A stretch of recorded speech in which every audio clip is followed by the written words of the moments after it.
तो राष्ट्रीय राजधानी दिल्ली में भारतीय जनता पार्टी की सरकार का आगाज हो गया है। रेखा गुप्ता ने केंद्र शासित प्रदेश दिल्ली के मुख्यमंत्री पद की शपथ ले ली है।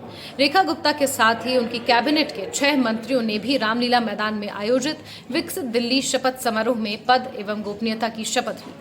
शपथ लेने वाले मंत्रियों में मुख्यमंत्री पद के मजबूत दावेदार माने जाते रहे प्रवेश वर्मा का नाम भी शामिल है। बीजेपी की रेखा गुप्ता को मुख्यमंत्री बनाने के दांव के पीछे क्या है और प्रवेश वर्मा सीएम रेस से आखिर क्यों पिछड़ गए, कुछ ऐसे 4 पॉइंट्स हैं जिनके जरिए हम इसे समझने की कोशिश करेंगे। पहला पॉइंट ये कि महिलाएं, क्योंकि दिल्ली में कोर वोटर्स रही, महिलाओं ने जिस तरह से मतदान किया बढ़ चढ़कर, लेकिन अगर मुख्यमंत्री का चेहरा महिला नहीं देते तो कहीं ना कहीं बीजेपी पर सवाल खड़े होते। सवाल इसलिए भी क्योंकि प्रधानमंत्री नरेंद्र मोदी ज्ञान यानी कि गरीब, युवा, अन्नदाता और नारी की बात करते हैं। बीजेपी भी हर चुनाव में महिलाओं को आरक्षण देने के लिए संसद से पारित नारी शक्ति बंधन अधिनियम को उपलब्धि के तौर पर गिनाती रहती है। लेकिन पार्टी की सरकार वाले किसी भी राज्य में सरकार की कमान किसी महिला के हाथ में नहीं थी।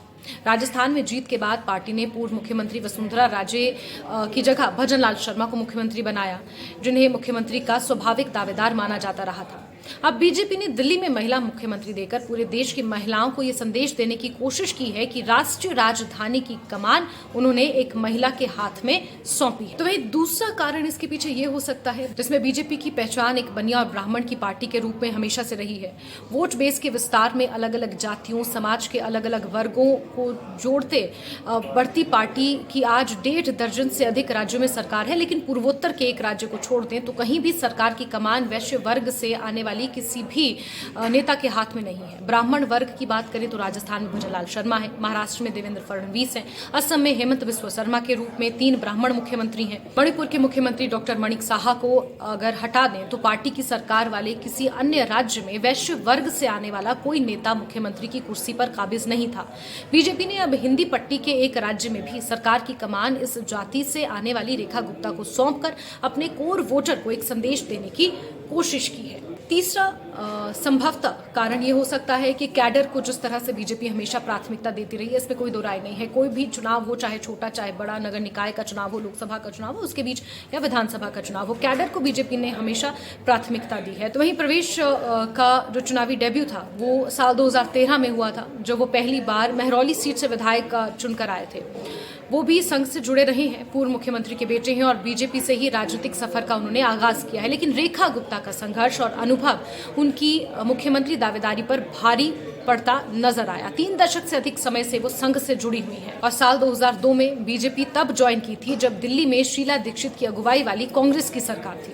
पहले कांग्रेस और फिर आम आदमी पार्टी की सरकारों के समय भी रेखा की निष्ठा पार्टी से डिगी नहीं। जब दिल्ली में बीजेपी के संघर्ष के दिन थे तब भी रेखा गुप्ता सरकार के साथ दिल्ली में बीजेपी के साथ डटी रही। रेखा गुप्ता को शालीमार बाग विधानसभा सीट से 2015 और 2020 में पहले कांग्रेस और फिर आम आदमी पार्टी की सरकारों के समय रेखा की निष्ठा पार्टी से नहीं डिगी। जब दिल्ली में बीजेपी के संघर्ष के दिन थे तब भी रेखा गुप्ता कहीं ना कहीं पार्टी के साथ डटकर लगी रही। रेखा गुप्ता को शालीमार बाग विधानसभा सीट से 2015 और 2020 के दिल्ली चुनावों में मात मिली, लेकिन वो न सिर्फ बीजेपी में रही बल्कि सक्रिय रही।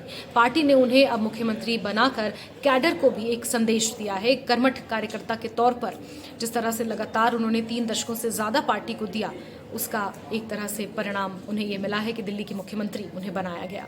वहीं चौथा और आखिरी संभवतः कारण ये हो सकता है कि नए वोट बैंक की जगह कोर वोट बैंक को जोड़े रखने पर बीजेपी ने फोकस किया है। बीजेपी ने अपनी रणनीति बिल्कुल साफ कर दी है कि पार्टी नए जाति वर्ग को साथ लाने के लिए जोर लगाने की जगह अब अपने कोर वोट बैंक को साधे रखने पर अधिक फोकस के साथ आगे बढ़ेगी। प्रवेश वर्मा जिस जाट वर्ग से आते हैं वो हरियाणा के साथ ही पश्चिमी यूपी में भी प्रभावी भूमिका निभाता है। हरियाणा के चुनाव में बहुसंख्यक जाट की जगह बीजेपी ने गैर जातियों की गोलबंदी पर फोकस किया और जाट बाहुल्य सीटों पर भी जीत हासिल की थी। अब ऐसे कयास लगाए जा रहे थे कि बीजेपी जाट समाज को साधने के लिए प्रवेश वर्मा को मुख्यमंत्री बनाने का दांव चल सकती है, लेकिन ऐसा हुआ नहीं।